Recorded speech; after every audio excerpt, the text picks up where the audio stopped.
নমস্কার, আমার নাম ডক্টর অংশুমান মুখার্জি। আমি একজন পালমোনোলজিস্ট। আর আমি আজকে কথা বলছি একটা পদ্ধতির ব্যাপারে, আমাদের পালমোনোলজির একটা ইম্পর্টেন্ট পদ্ধতির ব্যাপারে, যেটাকে বলা হয় থোরাকোস্কোপি। এর আগে আপনারা হয়তো আমার ভিডিওতে দেখেছেন, আমি একবার আলোচনা করেছিলাম যে ফুসফুসে জল জমার কারণ নিয়ে। ফুসফুসে জল জমার অনেক রকম কারণ হয়। সেটা হার্ট ফেলিওর হতে পারে, সেটা লাং ক্যান্সার হতে পারে, টিবি হতে পারে, নিউমোনিয়া হতে পারে, বিভিন্ন কারণে ফুসফুসে জল জমতে পারে।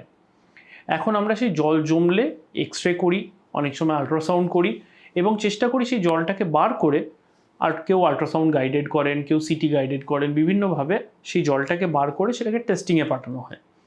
আর কিছু ডিফারেন্ট ক্রাইটেরিয়ার মাধ্যমে ঠিক করা হয় যেটা কী ধরনের রোগের দিকে যাচ্ছে।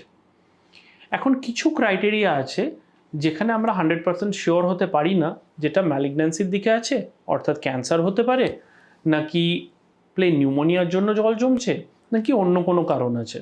আর সেক্ষেত্রে আমাদের প্লুরাল বায়োপসি করতে হয়। প্লুরা কী জিনিস, কী বস্তু? প্লুরা হচ্ছে লাংসের বাইরের দেওয়ালে এবং বুকের ভেতরের দেওয়ালে দুটো পর্দা থাকে, যে পর্দা দুটো খুব পাতলা, খুব মসৃণ এবং নিজেদের ওপর গ্লাইড করতে পারে, এরকম দুটো পর্দা, সেগুলোকে বলা হয় প্লুরা। সো প্লুরাল ইফিউশন হচ্ছে এই পর্দা দুটোর মাঝের অংশে জল জমা।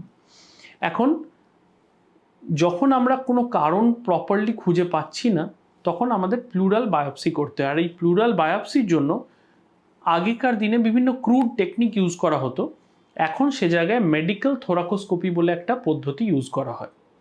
মেডিকেল থোরাকোস্কোপিতে কি করা হয়?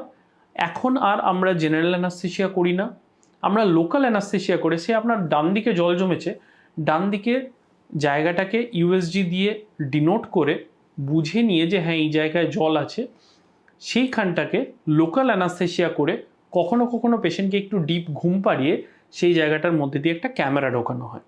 আর সেই ক্যামেরাটা দিয়ে দেখা হয় যে প্লুরার যে ওপরের অংশটা, প্লুরার উপরিভাগের অবস্থা কীরকম রয়েছে।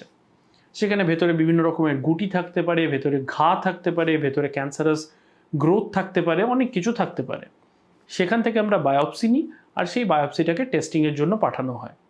তো এই থোরাকোস্কোপির উপকারিতা কোথায়? থোরাকোস্কোপির একটা বেসিক উপকারিতা হচ্ছে যে আমি প্লুরাল পুরো সারফেসটাকে একটা নেকেড আই এক্সামিনেশন করতে পারছি, অর্থাৎ আমি দেখতে পাচ্ছি যে প্লুরাল সারফেসটার কী অবস্থা আছে, আর তার থেকে একটা মোটামুটি আন্দাজ করা যেতে পারে যে হ্যাঁ এটা ক্যান্সারাস হতে পারে কি হতে পারে না, এরকম একটা আন্দাজ করা যেতে পারে।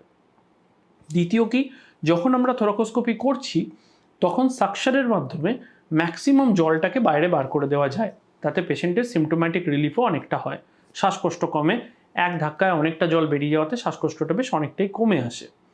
তৃতীয় সুবিধা হচ্ছে আমরা এই থোরাকোস্কোপির পরে একটা ড্রেন লাগিয়ে আসি, আর এই ড্রেনটা দিয়ে রেসিডুয়াল যতটুকু জল বেঁচে থাকে সেটাও বেরিয়ে যেতে থাকে।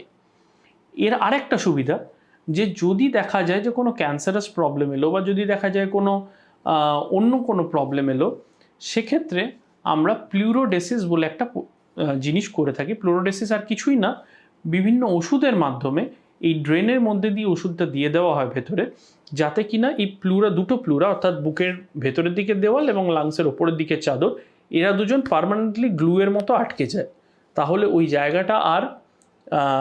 ওই জায়গাটা পুরোপুরি অবলিটারেট হয়ে যায়, নষ্ট হয়ে যায়, এবং ফিউচারে ওখানে জল জমার সম্ভাবনা থাকে না।